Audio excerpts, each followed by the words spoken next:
If you are watching content concerning the Republic of Benin, how to visit the Republic of Benin, and many other things, you must have come across this extra fees already. In fact, I've been following her for a very long time, almost a year now, and I just decided, okay, maybe let me just get to meet her. Today we are together and we want to give you some very interesting information if you are visiting the Republic of Benin for any reason. But today we are coming together to just discuss the experience visiting the Republic of Benin and everything, especially the bad thing that you have to expect when you come to the Republic of Benin. So what's the name? It's partially funny because I used to be the one that interview people. Okay, now you have been interviewed. Not being interviewed. The hunter is being hunted. Okay guys, welcome to the channel. I remain Koi, your favorite Nigerian girl in Benin, and your adopted Beninese girl. You have been in the Republic of Benin for how long?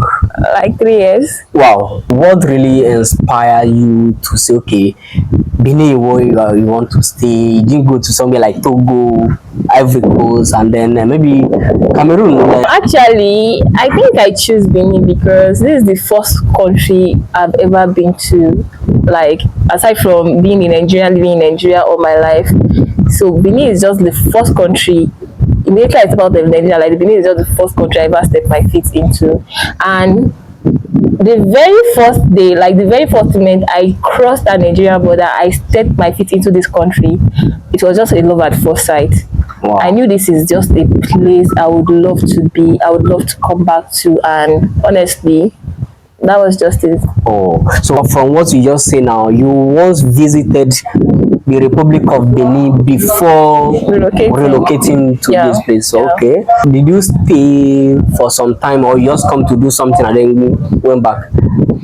I stayed for a period of time, like some months. I like the environment, I like the settings of where everything. Even that period is not even as beautiful as it is now. Wow. Like the whole of that Apapa was still very bad road. Water. There's so many water like this everywhere. But I just like the settings of it. I like how calm the country is. It's peaceful, there's no noise. Wow. So like did you have any cultural shock when you come to the Republic of Benin? Maybe from the first time you came to stay and even now, did you have any cultural shock when you came to the Republic of Benin? I think the first time that I came, the thing that shocked me the most is the fact that they are paying rent monthly.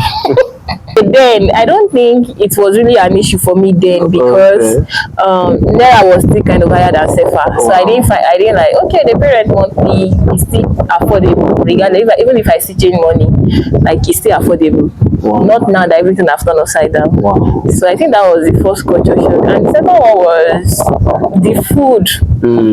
You know, the way they make their eba, that will be yellow, red color. Yes. The soup is always water, eat raw pepper, eat raw, like especially the raw pepper, very normal tradition of food here. And of course, you know, I'm a Beninese, so I like it a lot. Like I like it everywhere. Let me tell you my experience when I came to Nigeria first. When I got to Nigeria, we got to Lagos, and they asked me what will I eat, and of course I didn't know. I'm not used to semo, so they asked me what will I eat. I asked them what is available. They say rice, eba, and then apple. Eba is called eba in my language, so that was the only thing I know. So they asked me which soup will I take, and then they mentioned the vegetable and the red. Then again, the only soup I know was egusi, but true to God, I've never eaten that egusi. I only heard of egusi soup. So I was okay, since I know eba and I know egusi, let's just give me eba and egusi. I tell you, I went to sleep hungry that night.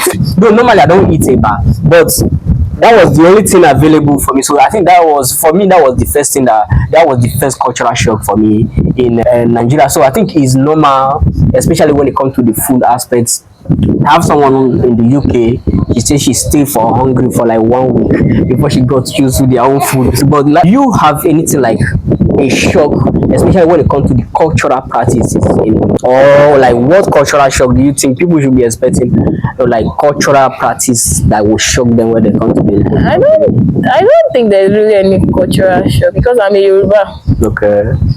maybe even if it's someone that is not the Yoruba, Yeah. if you come to the country, you might see some things and be like, like a Google, you're like, this one, because I'm a Yoruba, I know these things before. But I think the one thing that I just noticed about me is the fact that they are still very deep into culture. It's not like in Nigeria that we are not really into it like that. It's a way that the government have set it, and that is how they want it. Because voodoo is what I think Nigeria call it juju. The voodoo culture is like Islam in Mecca, in the most part of the Arab world, and then like in Israel we have the Christian, we have the Judaism. The psychology is you will not expect somebody from Israel to water down his own culture because he want to embrace Judaism too much, or he want to embrace another culture too much. So you know that kind of thing. So even though in Israel you still have people who are Judaists, but you still have museum who where they say they don't even believe in Jesus, the coming of Jesus, and the rest of the things, but they still have the museum in Israel.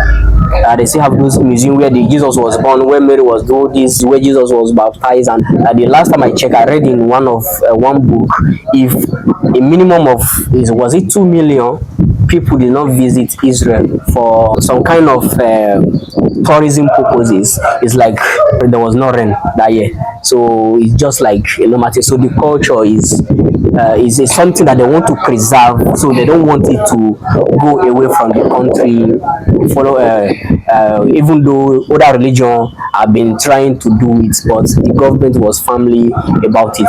This is the birthplace of voodoo, so they just practice it that way. So they are very deep into culture, and like the whole lifestyle just reflects it. And I think it's actually one of the things that I appreciate about this place.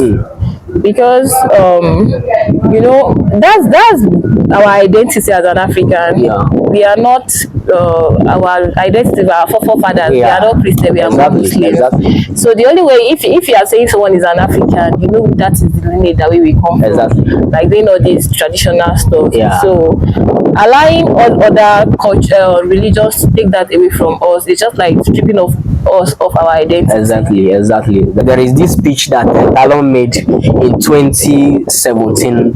We said talk about Israel and then the Mecca and say Africa is of voodoo culture. So how do you see like work culture working in Cotonou? How is it like? How easy was it to get a job here? I think for someone from an Anglophone country, it's not easy, because you definitely not find it easy because they don't speak English here, they speak French. So it will be very, very difficult to get a job here. And also the other hand, learning the language too is not that easy. So I've not really been into the work, it's because I'm not even really a kind of person that likes to maybe work for people. Like be going to the office actually, not like I work for people, but going to the office, leaving home in the morning, coming back in the I'm not that kind of person. So I don't really study the working this thing. But I think with the little time, with the time that I spent in this country, I think there are opportunities. If you understand language, you always find opportunities, you always find things to do as long as they are not lazy. Maybe work in restaurant, work in this, just to, if you are new into the city, if you are new into the city and you don't have maybe like certificates to this, but if you have a good certificate, if you have this thing, you get a job. I think you will. You speak the language, you have the certificate, I think you will get the job. And I will follow that up with, like, if a Nigerian is coming here now, what is the ideal job that you think he can easily get, like immediate job that he can easily get? Immediate job? Like immediate job that he can easily get. So I think that the immediate job that he can easily get here is maybe sales.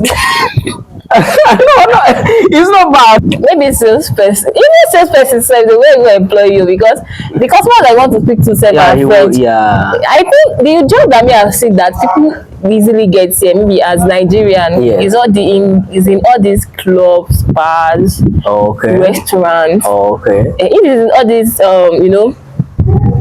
standard organizations, you are looking for sales, you will not get actually, because the people that are patronizing them are French. So they need people that can communicate with their customers.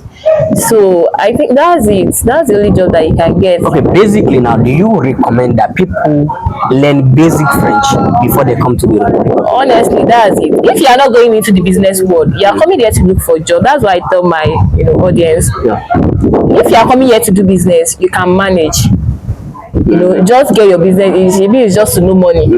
Just know the money. Yeah. You can communicate with your customers. Yeah. Or at most maybe use translator, since you are the one that wants to buy something from. But if you actually want to come to look for a job, like a job, try as much as possible to learn French. I used to like there was one video that I did that was advising my audience that how to relocate to Benin on a budget. If you can manage, we are talking about someone that is coming from Nigeria, so we will assume that someone that is coming from Nigeria does not really because of the exchange rate now. Because of the exchange rate, like you just want to, you don't really have much at hand. Let me put it that way. So instead of investing that money in getting an apartment, because if you want to get any apartment now, the least you can get for just okay standard apartment is 20,000 CFA. In Cotonou, where I stay, I don't know in Bordeaux. 20,000 CFA, and that's 20,000 CFA. Let's say to move into the apartment, you need maybe 420,000 CFA. So 3 months caution for house, 1 month caution for water, 1 month rent, and also agent fee. So if you can manage to get someone to pair with, all these people, we have people that look for roommates. You can manage to get someone to pair with, at least spend the time. You see that money, invest it into learning language. If you pay 20,000, if you pay like 30,000 to move into an apartment, if you are paying with someone, you not pay caution fee again. Maybe you just pay 20,000 for the rent, and maybe also pay agent fee. Some agents collect 20, some agents collect 15. Let's just say like 40,000. Then you have like how much? Like 80,000. Yes. You see that 80,000, if you can invest it into learning language within the period of 3, 4, 6 months, and you're able to communicate in a way in French with people, you will be able to get a job that within the period of 3, 4 months, at least if you get a job and they are paying you like, let's say like the minimum, because I know the minimum that they pay people here is like 50,000. If you get a job that is paying you 50, it's for people that speak French. For people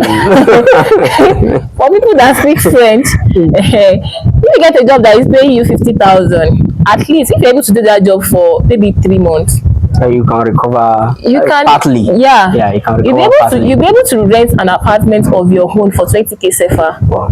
Okay. And you've actually made a long-term investment for that language on its own. Okay. Because as time goes on, that language will always help you. It will even bring more opportunities to you. I think I agree with you on that aspect.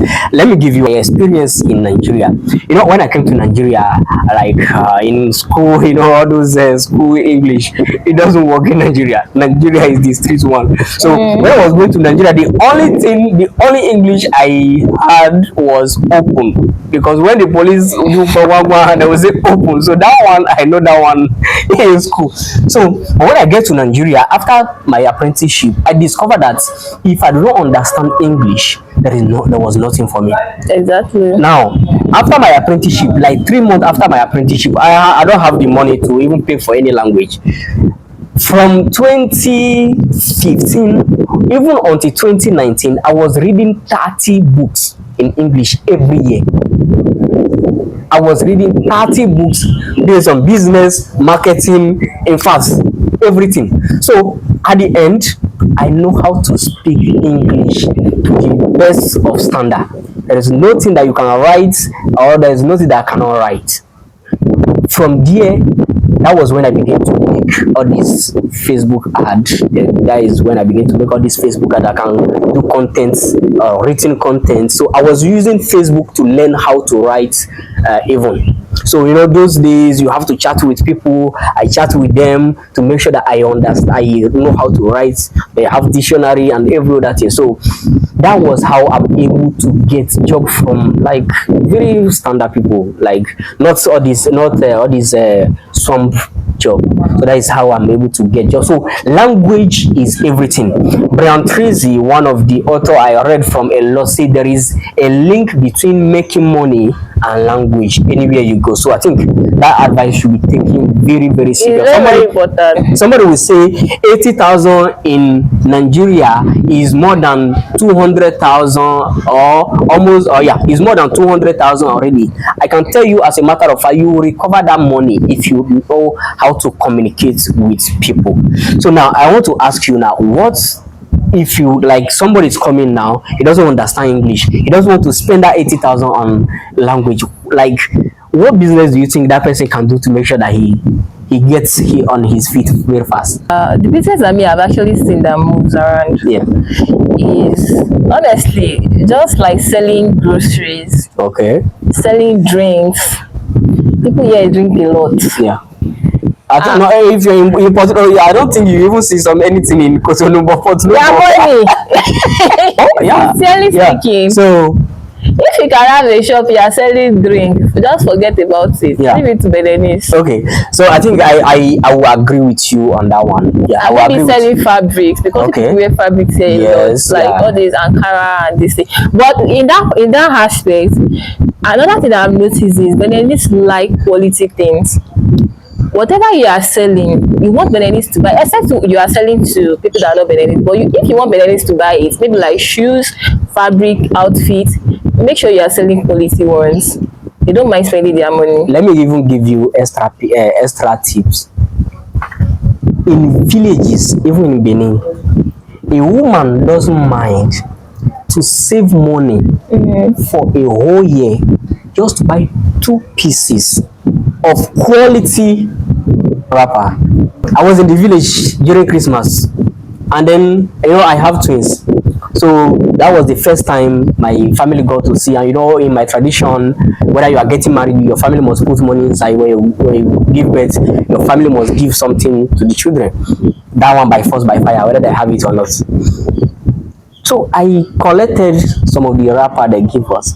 I discovered that this money, that this wrapper that they're giving us like this, in my entire life, is as quality as those ones. So they can save money if you can get them good wrapper. And one thing about them again, once they touch it, they can even call you the name. Yeah. They have their local name for it. There is this English and the French name, but they have their local name. One for fabric is either Chivi, Chiga, and then the many of the name, and they know quality of wrapper. And then of course, when it comes to shoe, the same thing.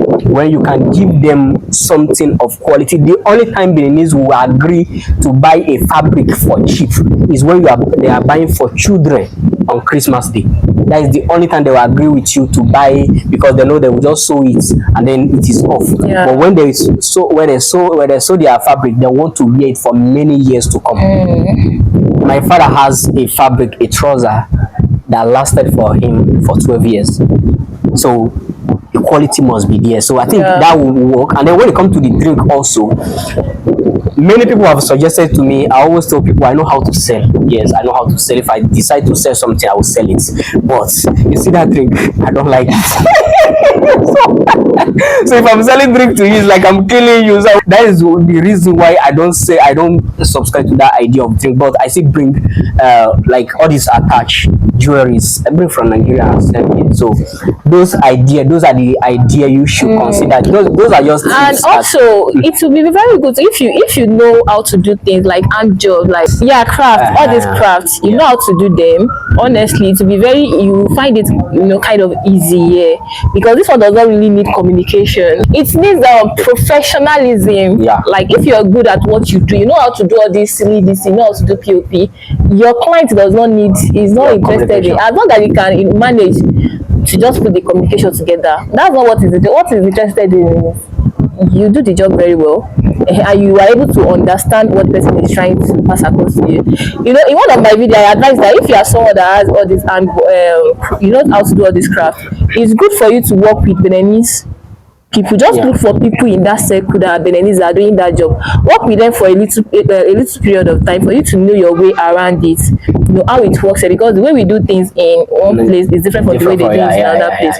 You might know how to do it, but the way they do it here is different. The way we build our houses in Nigeria is different from the way they build their houses here. So you can say I'm a bricklayer, you're a bricklayer. It's not the same brick that we use. Exactly. Yeah. So work with them for a period of time to understand the ways here. Honestly, these are people that will be very, very easy. It will be very, very easy for you to get job here, even without speaking language.